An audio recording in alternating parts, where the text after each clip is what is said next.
Hey, sportsman, John Bergsman here with another Great Lakes fishing report this time from Captain Eric Long. And Captain Eric Long typically fishes out of the Lake St. Clair River, Detroit River area. Hey, Eric, it's early fall. What do you got going up there in the St. Clair area?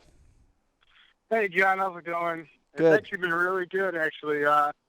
Walleye's still going strong. We've been catching walleye all the way since April. The smallmouth bass has been really good, and the muskie fishing's been really good. So talk to me about how if a guy was going to go to St. Clair, I know right now it's the lake, but here in a month or so it's going to start to really get hot and heavy working up the St. Clair River. How is a guy right now going to go for the remainder here of the next month or so? How's he going to present his bait? Where should he be fishing in general? Shallows, midday lake, around weeds? What is a guy doing? I tell you what, right now we've been kind of focusing on the shipping channel. We've been trolling for walleye, casting for bass, casting for muskie, trolling for muskie, all along the shipping channel, and really at 14 to 20 feet of water. Right. And anywhere there's weeds concentrating, really. Sure. So what presentation, what do you think's triggering the presentation? So what you're really saying is a majority of the fish in the system are relating to the shipping channel. Is that bait orientated? Well, they're related to the weeds, basically. We're getting them throughout the lake, but that shipping channel is just, you're going to have current. Whenever there's current, you're going to have bait, and it just seems like it's going to hold fish. Perfect. So how's a guy doing the smallmouth bass? Dragging tubes the old conventional way? I tell you what, we're doing 3 different presentations. We're throwing cranks, and we're just ripping cranks, a lot of jerk bites. Blade baits have been getting really good. As soon as the water gets a little bit colder, the blade baits will kick off a little bit more. Drop shotting.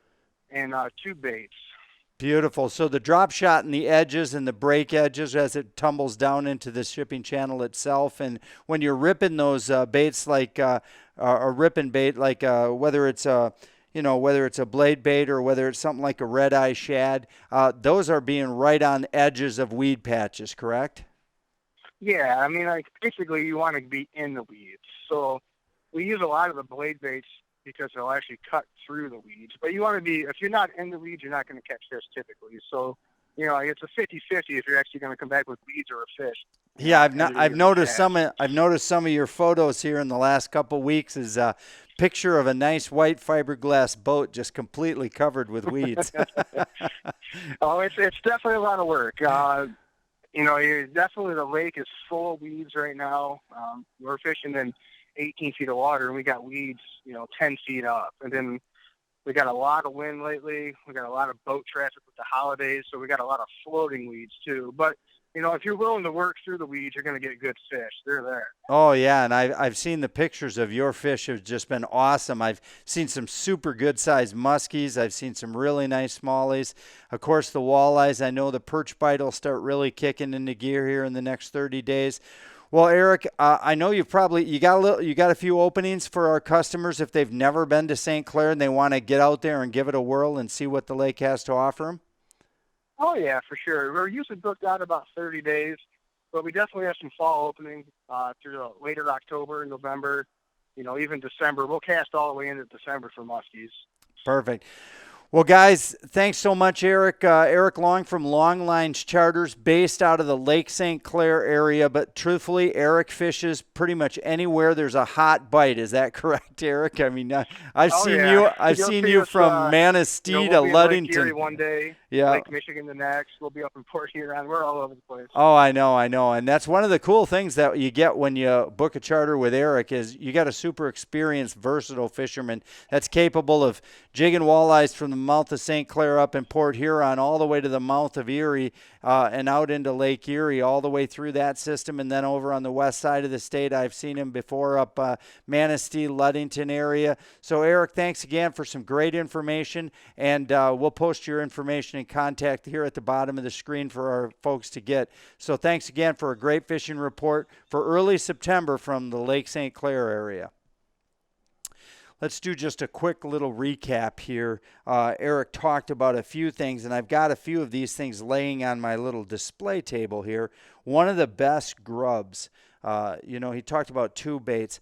Lake St. Clair is a classic tube bait situation. I'm going to hold it up in front of the camera here. This is a green pumpkin with a gold fleck. Now I'm also going to hold the package up for you too, so you can see the exact. There you can see it. It's a pro model tube.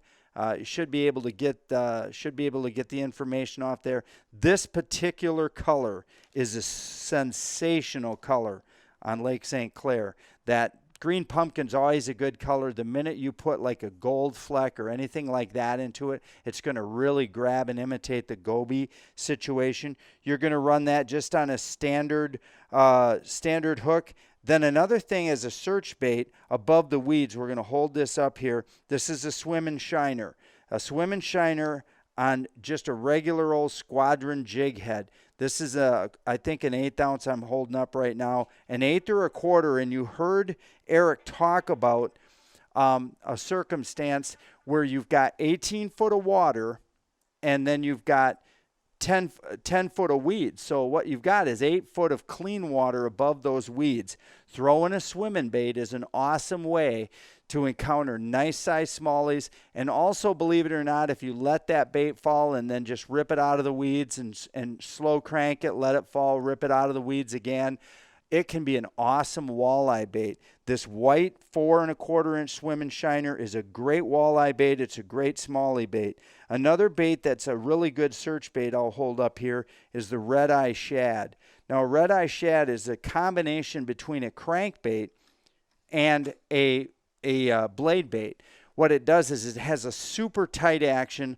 It has a loud rattle, and you can rip it if you run it on braid, which is how you should fish it, on a bait casting reel, long cast it out. What you want to do is long cast it out and just let it go, count it down till you think it's right above the weeds, and then give it a good hard rip, and then crank it, and then rip it again and crank it.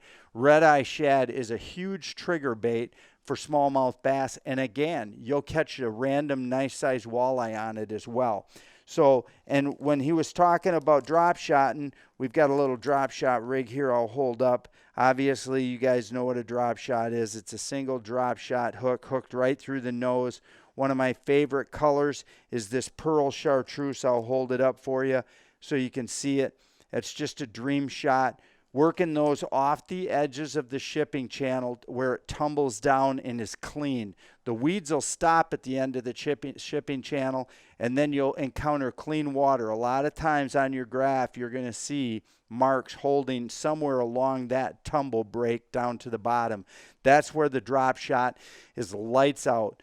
You can fish that real effectively straight down. Make sure you use enough weight. Don't be afraid. Don't just stick with this 1/8 or 1/4 ounce. Go ahead and get all the way up to a 1/2 ounce of weight on if you have to keep vertical, because the tension is on the line. That drop shot is loose and the smallie's coming up and they're just latching onto that drop shot. You'll feel that soft heaviness. That's kind of what a drop shot bite feels like. It's just like, what if you could relate it as a walleye guy, it's just like your tip gets heavy. It doesn't even necessarily pull away. It's not like a smack strike. It's like they just come up and shut their mouths on it. And you've got to be very aware of that. And as we say in fishing, hook sets are free. A drop shot, there's nothing lost in going ahead and just doing a sweep set and starting to reel. If there's nothing there, you can just stop, drop back down, and start that process again.